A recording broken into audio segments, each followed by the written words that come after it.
Ja som sa so Žilom Vernom stretol najprv ako malý chlapec, ktorý ešte aj nevedel čítať a to vtedy ma otec zaviedol na premietanie Zemanovho filmu Vynález skazy. A potom, keď som sa naučil neskôr čítať, tak to boli práve Vernovky, moja najobľúbenejšia literatúra.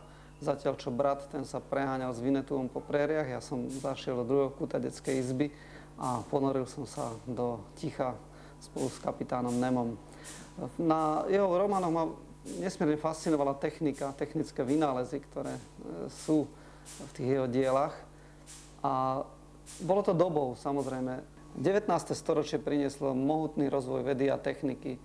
Fulton postavil prvú paroloď, ktorá bola schopná plávať po mori.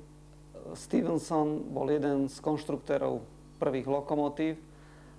Nobel objavil svoj dynamit, Edison robil pokusy so záznamom zvuku a boli to všetko vynálezy, ktoré inšpirovali Žila Verna ku vymýšľaniu ďalších strojov, s ktorými sa stretávame v jeho románoch.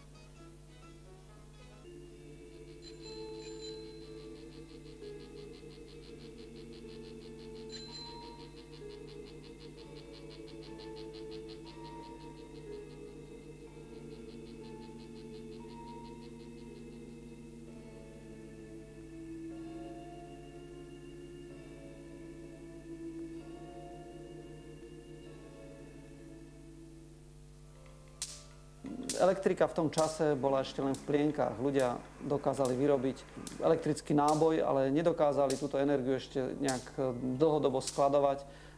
Nedokázali ju využiť na pohon, otáčanie strojov. Nakoniec ani Jules Verne presne ešte nevedel, ako bude elektrika hýbať jeho strojmi. V popise pohonu Nautilu sa stretávam len s opísaním akýchsi pák, ktoré roztáčajú lodný šroub, ale bola to elektrika, ktorá hýbala Verneovými románmi. Spomínal som už román 20 000 mil pod morom, kde sa vyskytuje tajomný kapitán Nemo, ktorý pláva pod hladinou oceánov, ale nehľadá tam dobrodružstvo, hľadá tam skorej takú samotu a venuje sa výskumu mora. A v čase svojho voľna, alebo v čase, keď si potrebuje oddychnúť od spomienok na minulosť, tak hraje na orgáne. Preto som aj do tejto prvej miestnosti dal orgán kapitána Nema s jeho erbom Mobilis in mobile, čo znamená pohyblivý v pohyblivom.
Keď som ako malý chlapec prvýkrát videl film Karla Zemana Vynález skazy, najviac na mňa zapôsobila malá vajcovitá ponorka, s ktorou sa snažili oslobodiť inžiniera Harta zo zajatia pirátov.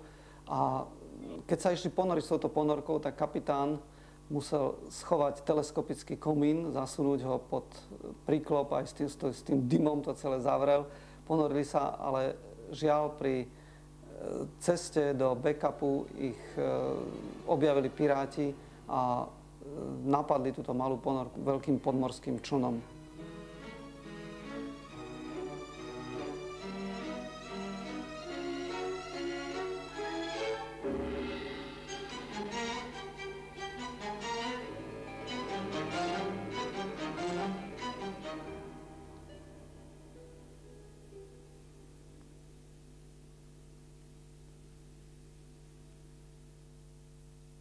od prvej chvíle, čo som robil túto expozíciu, bol som presvedčený, že táto malá vajcovitá ponorka tu nemôže chýbať. Pri listovaní starých atlasov som narazil na rôzne hĺbkomorské príšery, potvory, ktoré v tej večnej temnote hlbín si svietia vlastnými lampášikmi. A to ma inšpirovalo ku navrhovaniu a výrobe rýb. Musím sa ale priznať, že s týmito rybami už mi pomáhala moja dcéra, výtvarnička, a vlastne to, čo tu visí, tak to už sú jej návrhy. Pri prechode do ďalšej miestnosti som trošku opustil Žila Verna a nechal som sa inšpirovať Zemanovým filmom Baron Prášil, kde barona Prášila zhltla veľká veľryba, ktorá bola plná lodí a kde vlastne to je jedna z epizód života barona Prášila. Dúfam, že mi Jules Verne odpustí tento malý úlet ku jeho kolegom. No a cez ústa tejto veľryby sa dostávame do nekonečného vesmíru. Slupla nás jako malinu. Její břicho toť laguna rozlehlejší jezera Ženevského. Světelným zdrojem byly zde lucerny lodí a vraků, které ta obluda spolkla již před dávnými lety. Opravdu krásné výlítky. Pohľad na hviezdy vždycky fascinuje ľudí už od pradávna. A tak som sa snažil vytvoriť aj tu v Bibiane pocit nekonečna a umiestniť do tohto nekonečného veľkého vesmíru raketu Žila Verna, alebo skôr náboj, strelu, s ktorou sa jeho prví traja hrdinovia pokúšali dostať na mesiac. Zaujímavé na tom, že Jules Verne okrem jednej maličkosti, že teda nepoužil raketový pohon, ale výstrel z dela na to, aby sa náboj dostal na dráhu ku mesiacu, tak vlastne všetko ostatné sa mu splnilo. Tá kabina Apollo 13 mala približné rozmery také, ako bola strela v jeho románe. Takisto ku mesiacu leteli traja ľudia a čo je zaujímavé, pristali na mieste, kde chceli pristať aj Vernovi hrdinovia, a to v mori pokoja. Čo nemali americkí astronauti so sebou, to boli sliepky a to bolo práve to absurdné, čo sa mi páčilo na tom Verného románe, a preto som umiestnil do vesmíru sliepky.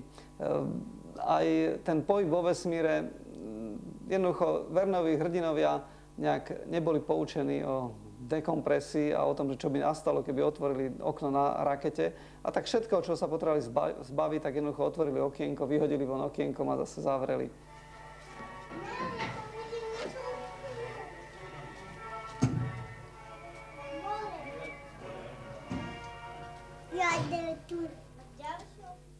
Z vesmíru sa dostávame na maják na konci sveta.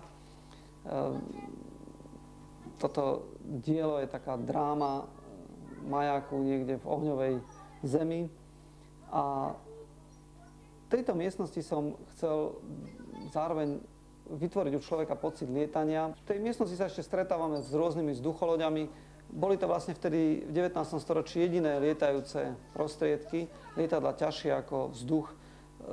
Na tie si ľudia museli počkať až v ďalšom, v tom 20. storočí.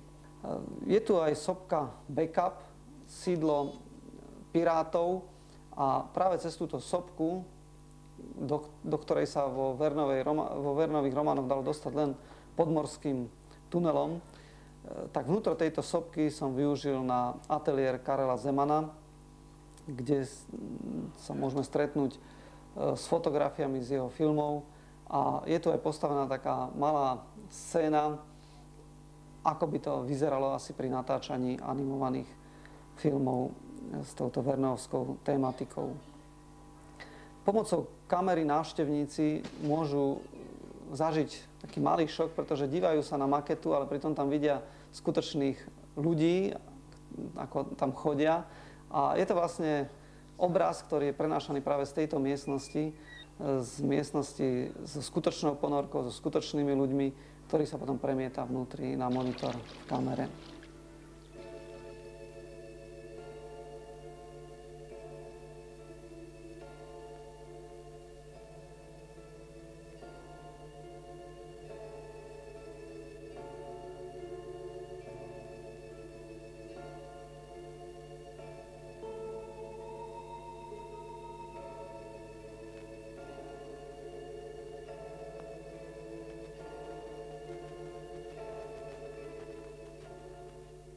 Na záver expozície som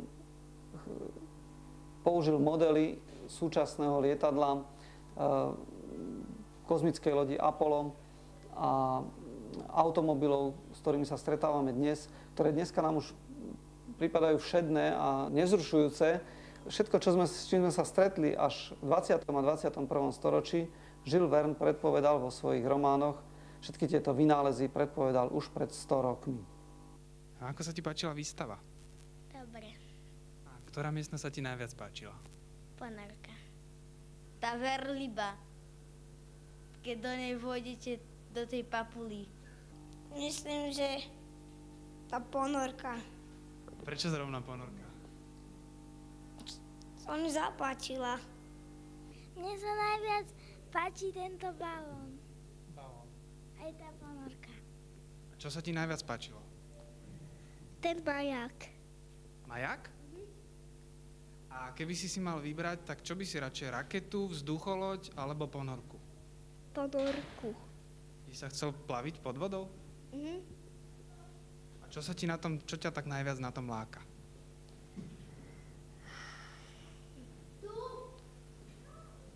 Že môžem kormidlovať.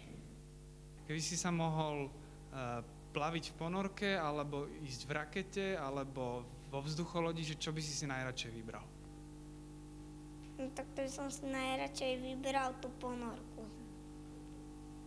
Sa mi to páčilo strašne. A ty v čom by si najradšej cestoval? V rakete.